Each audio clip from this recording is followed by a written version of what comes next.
Olá, eu sou César Barbosa e hoje hei de ler um trecho da História da Europa, volume 1, de João Ameal, escritor português, onde ele narra a descoberta da Santa Cruz. A descoberta foi feita por Santa Helena. Quem foi Santa Helena? Santa Helena foi a mãe do imperador Constantino. Vale ressaltar que o imperador Constantino foi o responsável pelo decreto que liberou o culto ao Cristo, né? Liberou o cristianismo dentro do Império Romano. Então, são fatos de uma época de grande ascensão do cristianismo no mundo ocidental. E Santa Helena, ela, por volta de 326, ela partiu em peregrinação rumo a Jerusalém, com o objetivo de encontrar locais sagrados de Cristo e relíquias do cristianismo.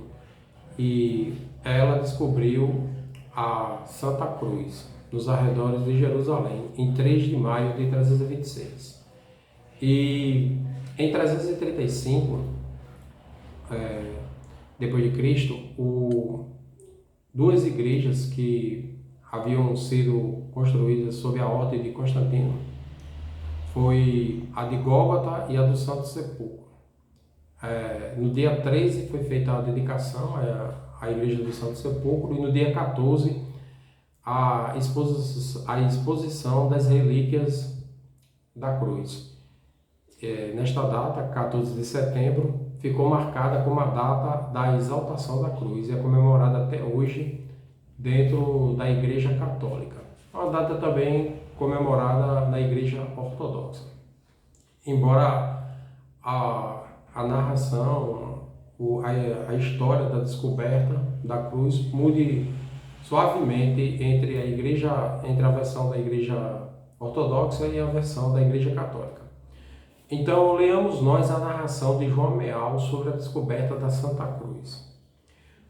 O imperador será, aliás, o primeiro a dar sinal de que não estão pacificados a inteligência e o coração dos homens, mesmo no campo religioso, pelas suas flutuações contraditórias, que o levam a pender, umas vezes para a clemência quanto a Ário e a seus sequazes, sob o ascendente de 2 prelados amigos do heresiarca, o já citado Eusébio de Cesareia, historiador e cronista do período, e Eusébio de Nicomédia, intrigante de largos voos.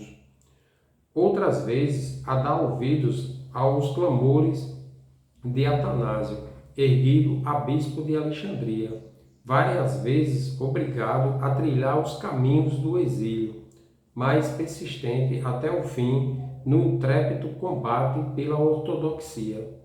Noutros campos ainda, Constantino se mostra incerto, dividido, ora disposto a seguir e venerar os preceitos da vida cristã, ora deixar-se recair nos velhos trilhos de crueldade desumana, que tristemente caracterizaram tanto dos seus antecessores.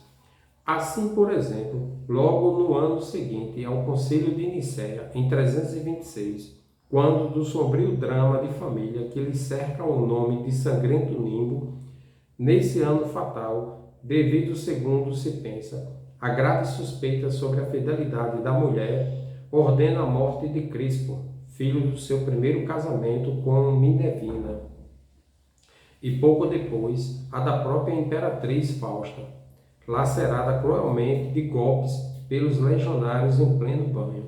Quase simultânea é a execução do filho de Licínio.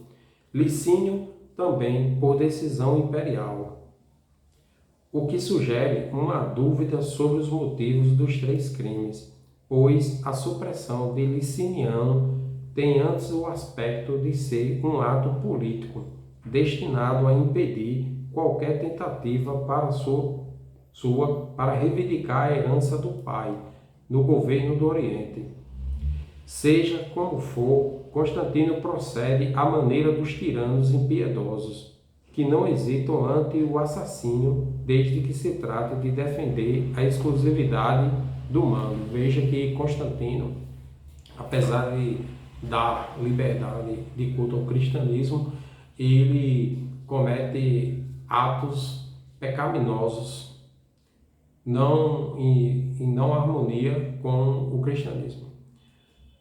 Pouco depois, talvez no desígnio expiatório, a fim de implorar nos lugares santos o perdão do filho, a viúva de Constâncio Cloro, Helena, apesar de contar então já 78 anos, parte para Jerusalém.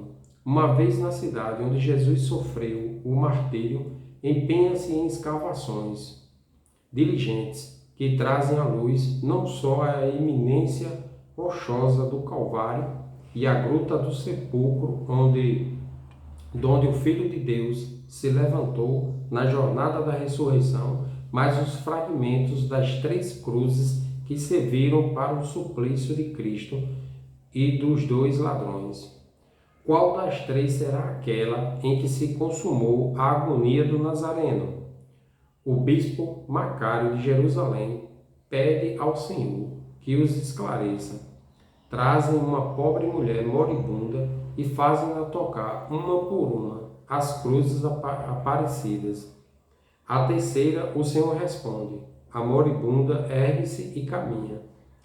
Ao ser informado do prodígio que representa aquilo que ficará a chamar-se a invenção da Santa Cruz, invenção, neste caso, como sinônimo de descoberta, Constantino escreve ao bispo Macário, em claros termos de júbilo e assombro.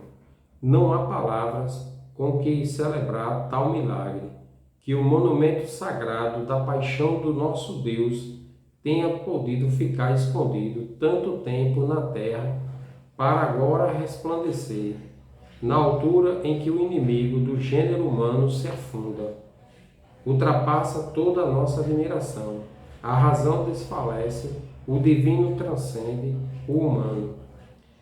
E por determinação do imperador, 3 edifícios comemorativos ali vão erguer-se: uma igreja em honra da paixão, outra em honra da cruz, outra sobre o antigo túmulo, em honra da ressurreição. Helena, por sua vez, será canonizada mais tarde, para se celebrar com a sua memória, através das idades, a invenção da Santa Cruz. Interessante a história da descoberta das relíquias da cruz.